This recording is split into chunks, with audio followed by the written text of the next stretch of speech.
பிஸ்மில்லாஹிர்ரஹ்மானிர்ரஹீம். அஸ்ஸலாமு அலைக்கும் வரஹ்மத்துல்லாஹி வபரகாத்துஹு. அல்லாஹ்வுடைய மாபெரும் கிருபையால் நாம இன்ஷா அல்லாஹ் 45வது பக்கத்திலிருந்து 60 பக்கம் வரைக்கும் நம்ம ரீகா பார்க்க போறோம்.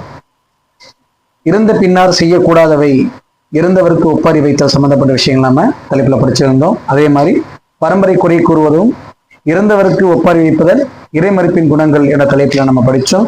அதே மாதிரி கன்னங்களில் அறிந்து கொள்வதற்கு தடை, துன்பங்களிலே கஷ்டங்களிலே கன்னங்களை அறிந்து கொள்ளக்கூடாது என்ற தலைப்புல படிச்சோம். அதே மாதிரி ஆடைகளை கிழித்துக் கொள்வதற்கு தடை அந்த தலைப்புல படிச்சோம். அறியாமை கால பேச்சுக்கு தடை என்ற தலைப்புல நம்ம படிச்சிருந்தோம். மொட்டையடித்துக் கொள்வதற்கு தடை, அதாவது பெண்கள் ஒரு மரணத்துக்காக மொட்டை அடிக்கிறது என்பது மார்க்கத்துல தடை செய்யப்பட்டது. மொட்டை அடிக்கக்கூடாது பெண்கள். ஆனால் அந்த மாதிரி மொட்டை அடிக்கக்கூடிய பெண்கள் நபிகள் நாயகம் ஸல்லல்லாஹு அலைஹி வஸல்லம் அவர்கள் தன்னுடைய பொறுப்பிலிருந்து விலக்கி விட்டார்கள் என்றத செய்தி நாம படிச்சோம். இறந்த செய்தியை பிறருக்கு அறிவிக்கலாமா அப்படின்றத தலைப்புல நாம படிச்சோம். மக்களுக்கு நம்முடைய இந்த இறப்பு செய்திகளை கொண்டு போய் சேர்க்கலாம், மற்றவர்கள் சேர்க்கலாம் அப்படின்றத நம்ம படிச்சோம். அதே மாதிரி குளிப்பாட்டுதல் மற்றும் கஃனிடுதல் சம்பந்தப்பட்ட செய்திகளை படிச்சோம். ஆடைகளை களைதல், இருந்தவருக்கு ஆடைகளை எப்படி களையணும் அப்படின்றதையும் நம்ம படிச்சோம். அதே மாதிரி ஆண்கள் பெண்களையும் பெண்கள் ஆண்களையும் குளிப்பாட்டலாமா என்ற தலைப்புல நம்ம படிச்சோம். வலப்புறத்திலிருந்து ஆரம்பித்தல், ஜனாசாவை வலப்புறத்திலிருந்து ஆரம்பிக்கிற தலைப்புல நம்ம படிச்சிருந்தோம். அதே மாதிரி ஒற்றைப்படையில் குளிப்பாட்டுதல் என்ற தலைப்புல நம்ம படிச்சோம். இலந்தை இலையை கலந்து குளிப்பாட்டுதல், கடைசியில கற்பூரம் கலந்து குளிப்பாட்டுதல் என்ற தலைப்புல படிச்சிருந்தோம். அல்லாஹ்வுடைய கிருபையினால அடுத்தது பெண்களை குளிப்பாட்டும் போது சடைகளை அவிழ்த்தல், அதாவது சடைகளை அவிழ்த்துத்தான் குளிப்பாட்ட வேண்டும். அதே மாதிரி அவிழ்த்த பிறகு அந்த ஜனாசாவை குளிப்பாட்டிய பிறகு சடைகளை மறுபடியும் பின்னி பின்புறமாக போட்டுவிட வேண்டும் என்ற தலைப்புல நம்ம படிச்சோம். இன்ஷா அல்லாஹ் அடுத்த கட்டமாக நம்ம பேஜ் 61 பக்கம் நம்ம படிக்கலாம். பிஸ்மில்லாஹிர் ரஹ்மானிர் ரஹீம். ஜனாசாவை குளிப்பாட்டுபவர் இரகசியத்தை பேண வேண்டும். இறந்தவரின் உடலை குளிப்பாட்டும் போது அந்த உடலில் பல குறைபாடுகள் இருக்கலாம். உலகில் வாழும்போது அந்த குறைகளை மறைத்து இருந்து வாழ்ந்திருக்கலாம். உடலை குளிப்பாட்டுபவர் அந்த குறையை காண வேண்டிய நிலை ஏற்படும்.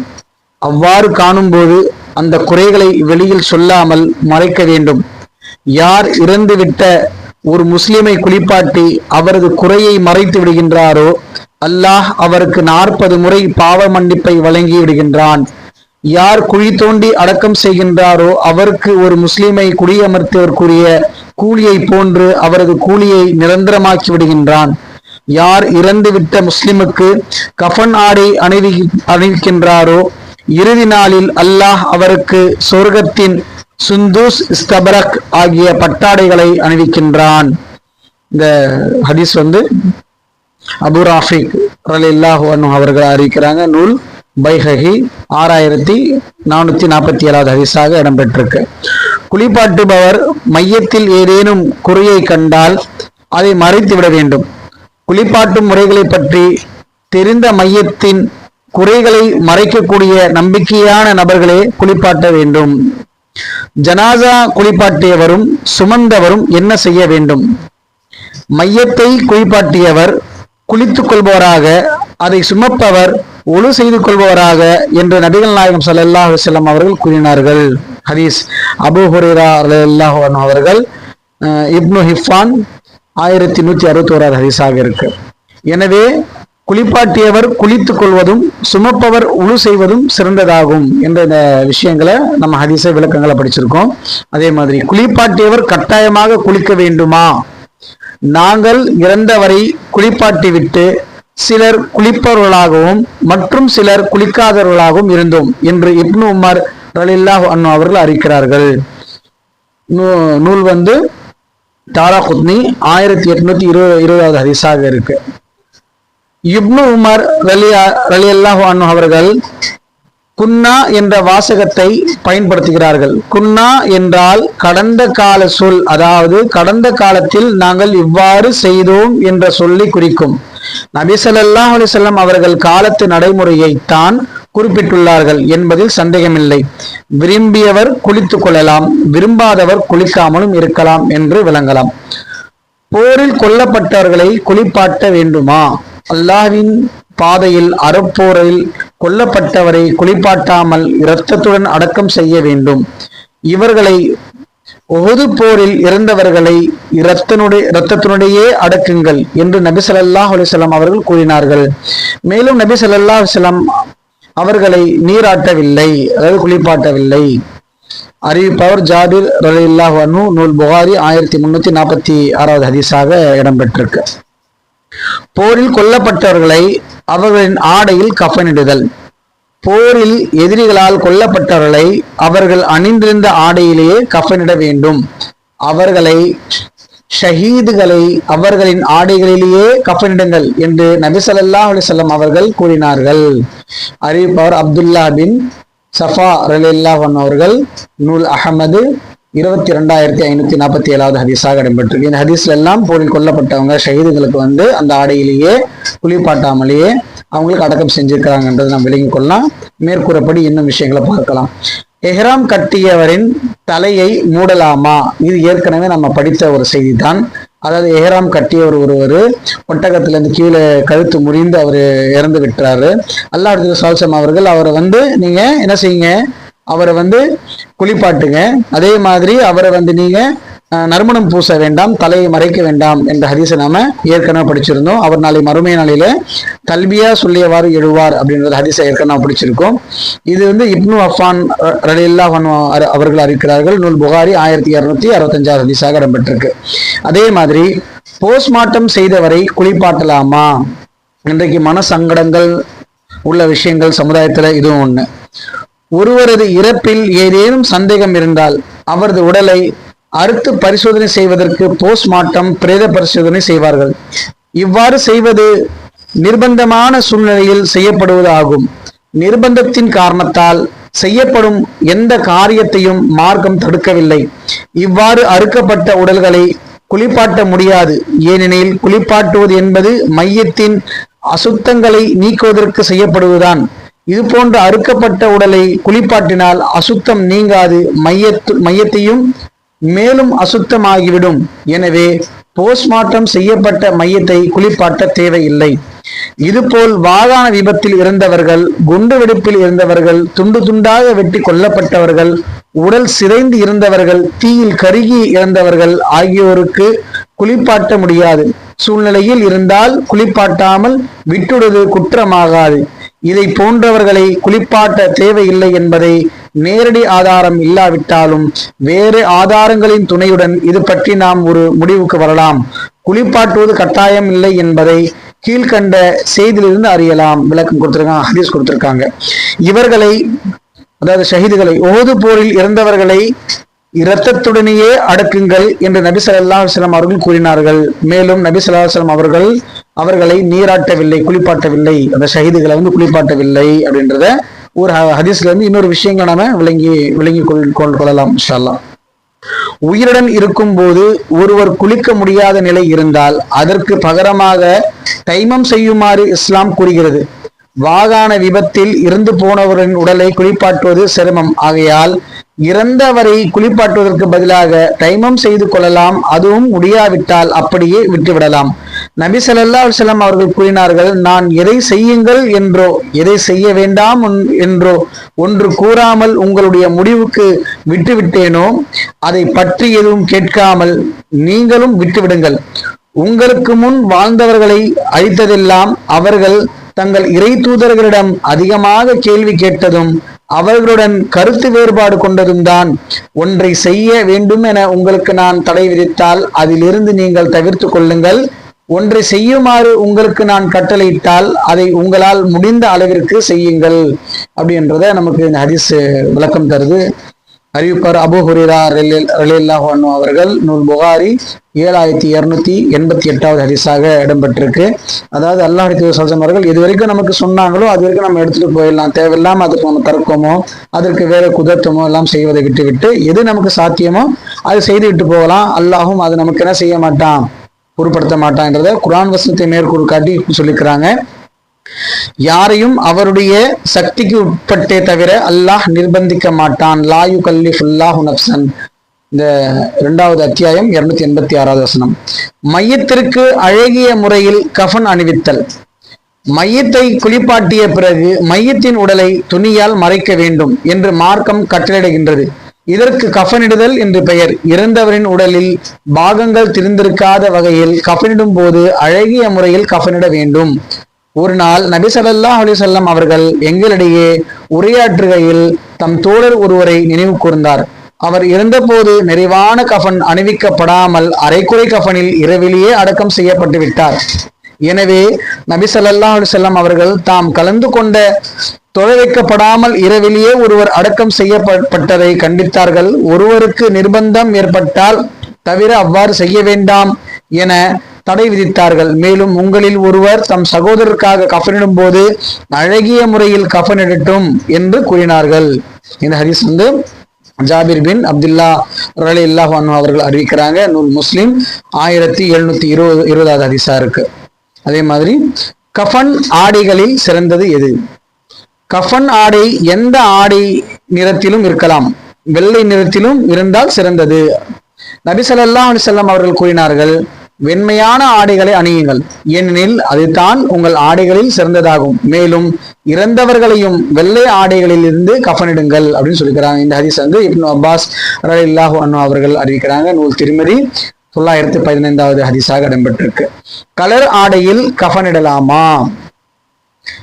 கலர் ஆடையில் கஃனிட வசதி இருந்தால் கலர் ஆடையில் கஃனிடலாம், குற்றமாகாது. உங்களில் ஒருவர் மரணமடைந்து அவர் வசதி பெற்றவராக இருந்தால் கோடுகள் போட்ட ஆடையில் கஃனிடலாம் அப்படின்றது ஹதீஸா இடம்பெற்றிருக்கு. அப்போ அந்த காலத்துல கோடு போட்ட ஆடைகள் எல்லாம் அதிகமான விலை உயர்ந்த ஆடையாக இருந்திருக்கு. இந்த ஹதீஸ் ஜாபிர் ரலியல்லாஹு அன்ஹு அவர்கள் அறிவிக்கிறாங்க. நூல் அபுதாவுத் 2739வது ஹதீஸாக இடம்பெற்றிருக்கு. பயன்படுத்தப்பட்ட ஆடை, தேய்க்கப்பட்ட ஆடை, அதாவது பயன்படுத்தப்பட்ட ஆடை, தேய்க்கப்பட்ட ஆடை கஃனிடலாமா அப்படின்ற ஒரு ஹதீஸ் நம்ம படிக்க போறோம்.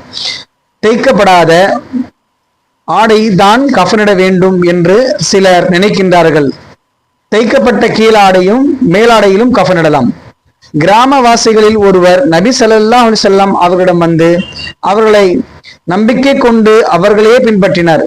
பிறகு நான் உங்களுடன் நாடு துறந்து வருவேன் என்று சொன்னார். நபி ஸல்லல்லாஹு அலைஹி வஸல்லம் அவர்கள் தமது தோழர்களில் ஒருவரிடம் இவர் தொடர்பாக உடன்படிக்கை செய்திருந்தார்கள். கைபர் போர் நடந்த போது நபி ஸல்லல்லாஹு அலைஹி வஸல்லம் அவர்களுக்கு வெற்றி பொருட்கள் கிடைத்தன. அவற்றை பங்கு வைத்தார்கள். அவருக்கு ஒரு பங்கை ஒதுக்கி அந்த பங்கை அவரிடம் கொடுக்குமாறு தனது தோழர்களிடம் வழங்கினார்கள். அவர் நபி தோழர்களின் பின்புறமாக காவல் காத்து கொண்டிருந்தார். நபி தோழர்களிடம் அவர் வந்ததும் அவரிடம் அந்த பங்கை அளித்தனர். அவர் இது என்ன என்று வினவினார். அதற்கு அவர்கள், இது நபி ஸல்லல்லாஹு அலைஹி வஸல்லம் அவர்கள் உங்களுக்கு அளித்த பங்காகும். அல்லாஹ்வுடைய தூதர் ஸல்லல்லாஹு அலைஹி வஸல்லம் அவர்கள் உங்களுக்கு அளித்தது பங்கு அப்படின்னு சொல்லி அவரிடம் கொடுக்குறாங்க என்று சொன்னார்கள். உடனே அதை அவர் எடுத்துக்கொண்டு நபி அவர்களிடம் வந்து, இதற்காக வேண்டி நான் உங்களை பின்பற்றவில்லை, எனினும் தனது கழுத்தை காட்டி இந்த இடத்தின் மீது அம்பு எரியப்பட்டு மரணமாகி சுவனம் செல்வதற்காகவே நான் உங்களை பின்பற்றினேன் என்று சொன்னார். அப்போது அவரை நோக்கி நபி ஸல்லல்லாஹு அலைஹி வஸல்லம் அவர்கள், இந்த விஷயத்தில் அல்லாஹ்விடம் நீர் உண்மையாளராக நடந்து கொள்வீராக என்று சொன்னார்கள். கொஞ்சம் நேரம் கழிந்ததும் அவர்கள் எதிரிகளிடம் போராட கிளம்பி சென்றார்கள். அப்போது அவர் கொல்லப்பட்ட நிலையில் நபி ஸல்லல்லாஹு அலைஹி வஸல்லம் அவர்களிடம் கொண்டு வரப்பட்டனர். அவர் காட்டிய இடத்தில் அம்பு பாய்ந்திருந்தது. நபி ஸல்லல்லாஹு அலைஹி வஸல்லம் அவர்கள், அவர்தானா இவர் என்று கேட்டார்கள். நபி தோழர்கள் ஆம் என்றனர். நபி அவர்கள், இவர் அல்லாஹ்விடம் உண்மையாளராக நடந்து கொண்டதால் அல்லாஹ் இவரிடம் உண்மையாளனாக நடந்து கொண்டான் என்று கூறினார்கள். பிறகு தனது ஜுப்பாவை அவருக்கு கஃன் ஆடையாக அணிவித்தார்கள். பிறகு அவரை தனக்கு முன்னிலையில் வைத்து தொழுதார்கள். யா அல்லாஹ், இவர் உனது அடிமை, உன்னுடைய பாதையில் நாடு துறந்து வந்து தியாகியாகவே கொல்லப்பட்டு விட்டார். இதற்கு நான் சாட்சி என்ற வார்த்தைகள் தொழுகையிலேயே வெளிப்பட்டன அப்படின்றத ஹத்தாத் பின் அவுஸ் ரலியல்லாஹு அன்ஹு அவர்கள் அறிவிக்கிறாங்க. நூல் நசாயி 1927வது ஹதீஸாக இருக்கு. ஒண்ணு, ஏற்கனவே பயன்படுத்தப்பட்ட ஆடை, அல்லாஹ்வுடைய தூதருடைய அந்த ஜுப்பா இருக்கு, அந்த ஆடை இருக்கு, அது பயன்படுத்தப்பட்ட ஆடை. அதாவது அடுத்தது தைக்கப்பட்ட ஆடை கூடையாக இருந்தது. இந்த ஒரே ஹதீஸ்ல 2 சட்டங்களையும் நாம எடுத்துக்கொள்ளலாம்.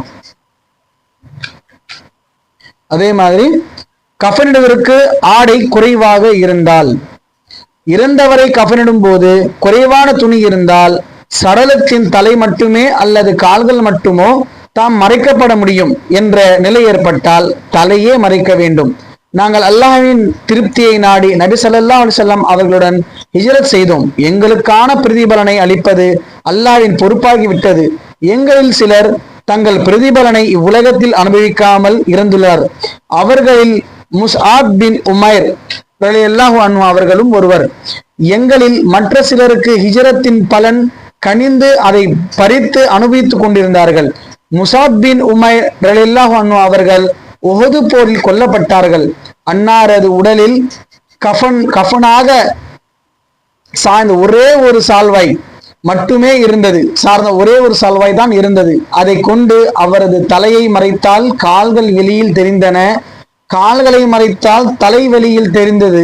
அப்போது அவரது தலையை துணியால் மறைத்துவிட்டு அவரது கால்களை இத்கீர் என்ற புல்லை போட்டு மறைக்குமாறு நபிகள் நாயகம் ஸல்லல்லாஹு அலைஹி வஸல்லம் அவர்கள் கட்டளையிட்டார்கள்.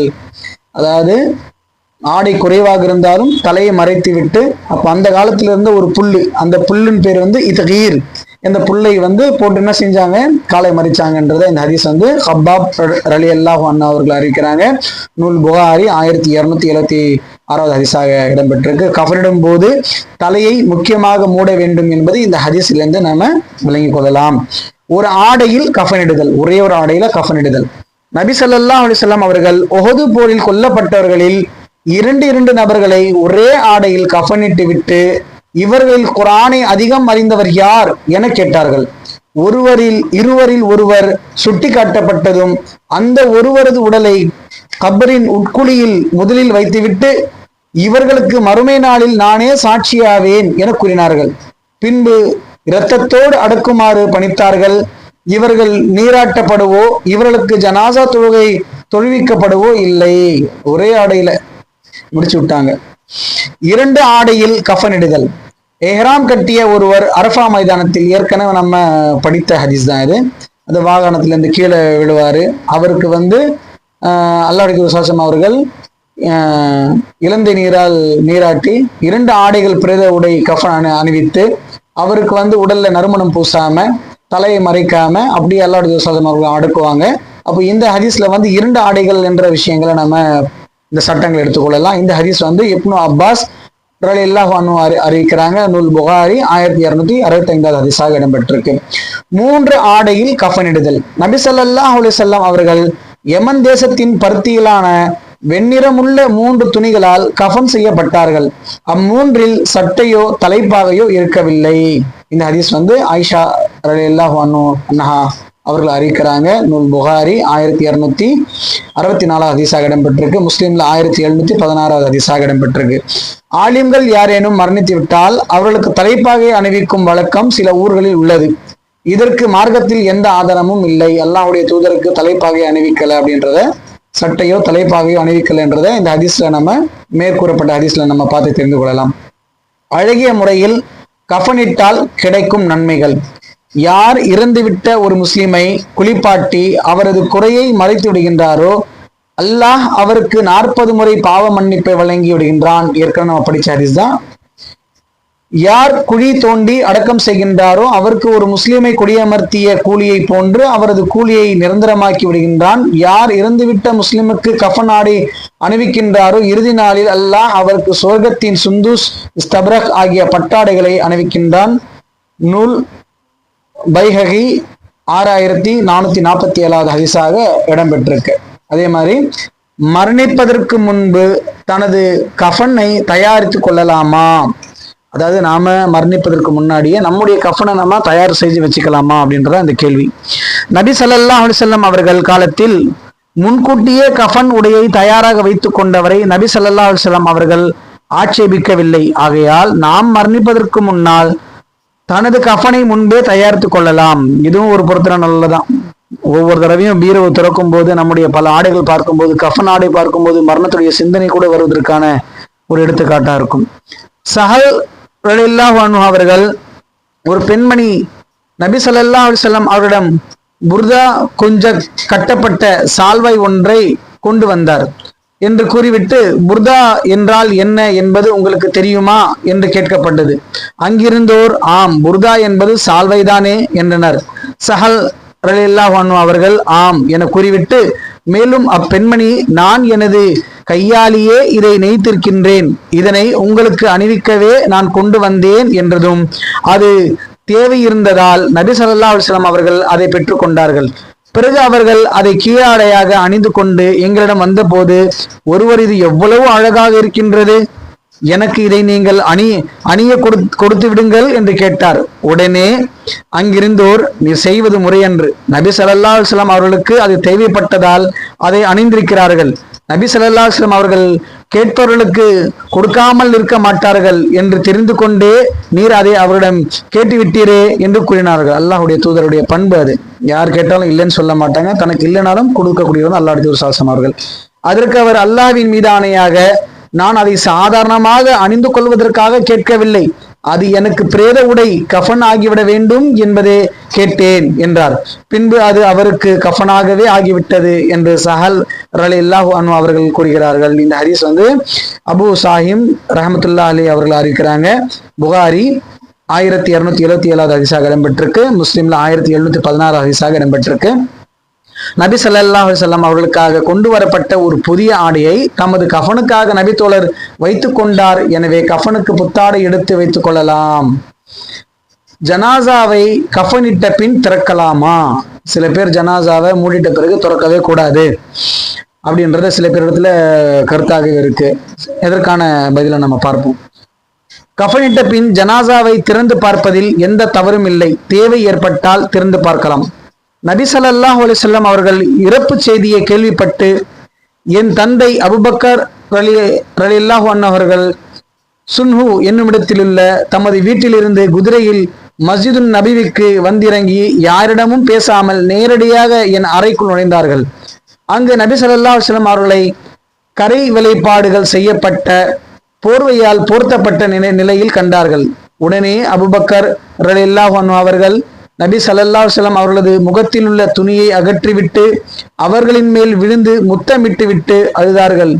பின்பு, அல்லாஹ்வின் தூதரே, என் தந்தையும் என் தாயும் தங்களுக்கு அர்ப்பணம், அல்லாஹ் உங்களுக்கு 2 மரணங்களை ஏற்படுத்தவில்லை, உங்கள் மீது விதிக்கப்பட்ட அந்த மரணத்தை நீங்கள் அடைந்து விட்டீர்கள் என்று கூறினார்கள். இந்த ஹதீஸ் ஆயிஷா ரலியல்லாஹு அன்ஹா அவர்கள் அறிவிக்கிறாங்க. நூல் புகாரி 1241 ஹதீஸாக இடம்பெற்றிருக்கு. எனது தந்தை உஹது போர் கொல்லப்பட்டு கிடந்த போது நான் அவரது முகத்தின் மீதிருந்த துணியை அகற்றிவிட்டு அழுதேன். அப்போது அங்கிருந்தவர் என்னை தடுத்தார்கள். ஆனால் நபிகள் நாயகம் ஸல்லல்லாஹு அலைஹி வஸல்லம் அவர்கள் தடுக்கவில்லை. 2 ஹதீஸும் அல்லாஹ்வுடைய தூதருடைய மரணத்துடைய ஹதீஸும், அப்போ இன்னொரு சஹாபியுடைய ஒரு ஹதீஸும் நாம படிக்கும்போது பார்க்கறதுக்கான தடை இல்லை, போர்த்திய பிறகு மூடிட்ட பிறகு பார்க்கலாம் என்றதை நம்ம தெரிந்து கொள்ளலாம். ஜனாசாவை தூக்கி செல்லுதல். ஜனாசாவை சுமக்கும் பெட்டி சந்துக். ஜனாசாவை எடுத்து செல்வதற்கு என குறிப்பிட்ட வடிவத்தில் ஒரு பெட்டியை தயாரித்து பயன்படுத்துகிறார்கள். இப்போது நடைமுறையில் உள்ள வடிவத்தில் நபி ஸல்லல்லாஹு அலைஹி வஸல்லம் அவர்கள் காலத்தில் ஜனாசா பெட்டி இருந்ததாக செய்திகள் வரவில்லை. நபி ஸல்லல்லாஹு அலைஹி வஸல்லம் அவர்கள் காலத்தில் ஜனாசாவை கட்டிலில் வைத்துக் கொண்டே சென்றுள்ளார்கள். நல்ல மனிதரின் உடல் கட்டிலில் வைக்கப்பட்டவுடன் என்னை முற்படுத்துங்கள் என்று அது கூறும். கெட்ட மனிதனின் உடல் கட்டிலில் வைக்கப்பட்டவுடன் எனக்கு கேடுதான், என்னை எங்கே கொண்டு செல்கிறீர்கள் என்று அது கேட்கும். அறிவிப்பவர் அபூ ஹுரைரா ரலியல்லாஹு அன்ஹு அவர்கள். நூல் நசாயி 1882 ஹதீஸ்.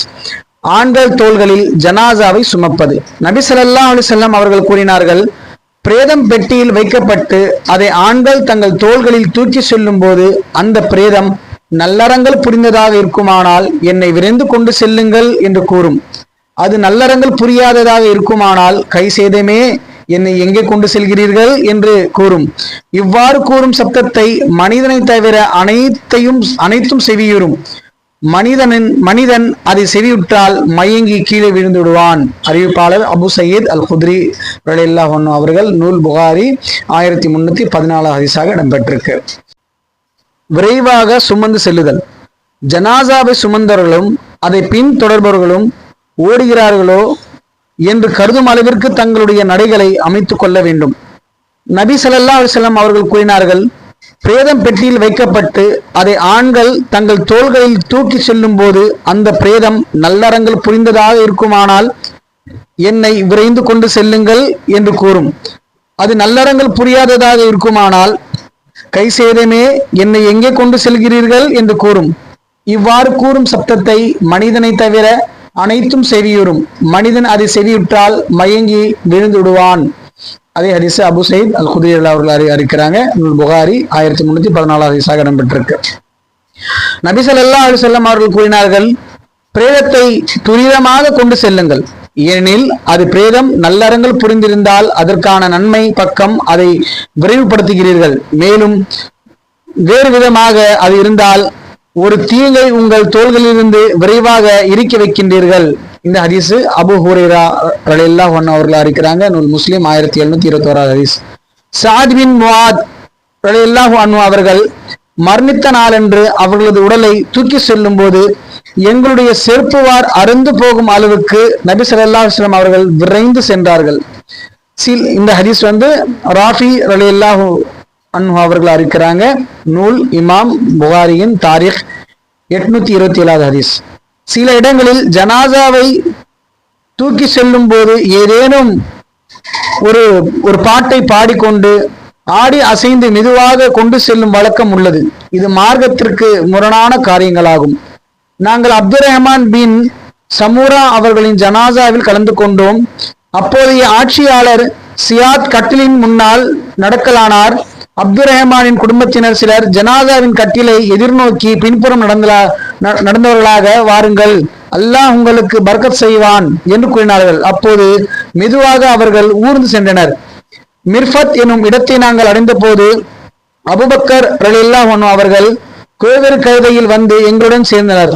மக்களின் நடவடிக்கை கண்டு அவர்கள் மீது கோவேறு கழுதையை ஏவினார்கள். அவர்களை நோக்கி சாட்டையால் சொடுக்கினார்கள். நபி ஸல்லல்லாஹு அலைஹி வஸல்லம் அவர்களின் முகத்தை கண்ணியப்படுத்திய இறைவன் மேல் ஆணையாக, நாங்கள் நபி ஸல்லல்லாஹு அலைஹி வஸல்லம் அவருடன் ஓட்டமாக ஓடும் அளவிற்கு விரைந்து செல்வோம் என்று கூறினார்கள். உடனே மக்கள் நெருக்கமாக நடக்கலானார்கள். இந்த ஹதீஸ் அறிவிப்பது யூனுஸ். நூல் நசாயி 1886 ஹதீஸாக இடம்பெற்றிருக்கு. அதாவது ஜனாசாவை தூக்கி கொண்டு செல்லும் போது அண்ணன் நட போட்டுக்கிட்டு அசைஞ்சுக்கிட்டு போகக்கூடாது அப்படின்றத இந்த ஹதீஸ் நமக்கு விளக்கம் கொடுக்குது. மேலும் விளக்கம் கொடுக்குறாங்க. ஜனாசாவை தோளில் சுமந்து விட்டால் ஆடி அசைந்து செல்லாமல் வேகமாக கொண்டு செல்ல வேண்டும் என்பதை மேற்கண்ட செய்தியிலிருந்து நாம் அறியலாம். ஜனாசாவை வாகனத்தில் வைத்து எடுத்து செல்லலாமா? நபி ஸல்லல்லாஹு அலைஹி வஸல்லம் அவர்கள் கூறினார்கள், பிரேதம் பெட்டியில் வைக்கப்பட்டு அதை ஆண்கள் தங்கள் தோள்களில் தூக்கி செல்லும் போது அந்த பிரேதம் நல்லறங்கள் புரிந்ததாக இருக்குமானால் என்னை விரைந்து கொண்டு செல்லுங்கள் என்று கூறும். அது நல்லறங்கள் புரியாததாக இருக்குமானால் கை சேதமே என்னை எங்கே கொண்டு செல்கின்றீர்கள் என்று கூறும். இவ்வாறு கூறும் சப்தத்தை மனிதனை தவிர அனைத்தும் செவியுறும். மனிதன் அதை செவியுற்றால் மயங்கி கீழே விழுந்துடுவான். அதாவது ஜனாசா சட்டத்தை பற்றி சொல்லும் போது எடுத்துக்கொள்ளக்கூடிய இந்த ஹதீஸ் நமக்கு மேலும் ஒரு விளக்கத்தை தருது. ஜனாசாவை ஆண்கள் தோள்களில் எடுத்து செல்வதாகத்தான் இந்த ஹதீஸில் வருகின்றது. நெருக்கடியான நகரங்களில் ஊருக்கு வெகு தொலைவில் மையவாடியாக ஏற்படுத்தியிருப்பார்கள். போக்குவரத்து நெரிசலான இந்த ஊர்களில் தொலைவில் உள்ள மையவாடிக்கு ஜனாசாவை தோள்களில் தூக்கி கொண்டு செல்வது சிரமமானது. யாரையும் அவருடைய சக்திக்கு உட்பட்டே தவிர அல்லாஹ் நிர்பந்திக்க மாட்டான். அவர் செய்த நன்மை அவருக்குரியது, அவர் செய்த தீமை அவருக்குரியது. முடிஞ்சு போச்சு. அல்லாஹ்வுடைய திருமறை வசனம். அல்லாஹ் சக்திக்கு உட்பட்ட யாரும் அல்லாஹ் சோதிக்க மாட்டான்றத இந்த குர்ஆன் வசனம் நமக்கு ஒரு எடுத்துக்காட்டா இருக்கு. நற்செயல்களில் அல்லாஹ்விற்கு மிகவும் விருப்பமானது எது என்று நபிகள் நாயகம் ஸல்லல்லாஹு அலைஹி வஸல்லம் அவரிடம் வினவப்பட்டது. அதற்கு அவர்கள் எண்ணிக்கையில் குறைவாக இருந்தாலும் தொடர்ந்து செய்யப்படும் நிலையான நற்செயலே என்று விடையளித்தார்கள். மேலும் நற்செயல்கள் புரிவதில் இயன்றவரை அதை எல்லையை தொட முயலுங்கள் என்றும் கூறினார்கள். அதாவது நற்செயல் என்பது தொடர்ந்து செய்யக்கூடிய நற்செயல் தான் அல்லாஹ்வுக்கு பிடிக்கும். அதாவது முடிந்த அளவுல இயன்ற வரையில அதனுடைய எல்லையை நீங்க தொட முயலுங்க என்றது அல்லாஹ்வுடைய ஸல்லல்லாஹு அலைஹி வஸல்லம் அவர்கள் நமக்கு அறிவுறுத்துறாங்க. இந்த ஹதீஸ் ஆயிஷா ரலியல்லாஹு அன்ஹா அவர்கள் அறிவிக்கிறாங்க. நூல் புகாரி 6465 ஹதீஸாக இடம்பெற்றிருக்க விளக்கம். இயன்றவரை நிறைவேற்றுங்கள் என்ற நபி மொழியின் அடிப்படையில் இவ்வாறு தூரமான மையவாடிக்கு வாகனத்தில் ஜனாசாவை எடுத்து செல்வது தவறில்லை என்ற ஒரு விஷயத்தை நாம் இன்ஷா அல்லாஹ் இதோட நம்முடைய இந்த வாசிப்பை நம்ம முடிக்கிறோம் இன்ஷா அல்லாஹ். இது பேஜ் பக்கம் 77வது பக்கத்துல நம்ம இன்னைக்கு முடிச்சிருக்கிறோம். இன்ஷா அல்லாஹ் இன்னும் கூடிய விரைவில் இந்த புத்தகத்தை நம்ம முடிப்போம். மக்கள் பொறுமையா கேளுங்க. புத்தகத்தை படிக்க முடியாதவர்கள் பொறுமையாக இதை கேளுங்க. இன்ஷா அல்லாஹ் செய்திகளை உள்வாங்கி பிற மக்களுக்கும் எடுத்து வையுங்கள். அல்லாஹ் நமக்கு இவ்வுலகிலும் மறுமையிலும் நற்கூலியை வழங்குவானாக கூறிக்கொண்டு என்னுடைய இந்த வாசிப்பை முடித்துக் கொள்கின்றேன். அஸ்ஸலாமு அலைக்கும் வரஹ்மத்துல்லாஹி வபரகாத்துஹு. மறக்காம சப்ஸ்கிரைப் செய்யுங்க, லைக் செய்யுங்க, ஷேர் செய்யுங்க.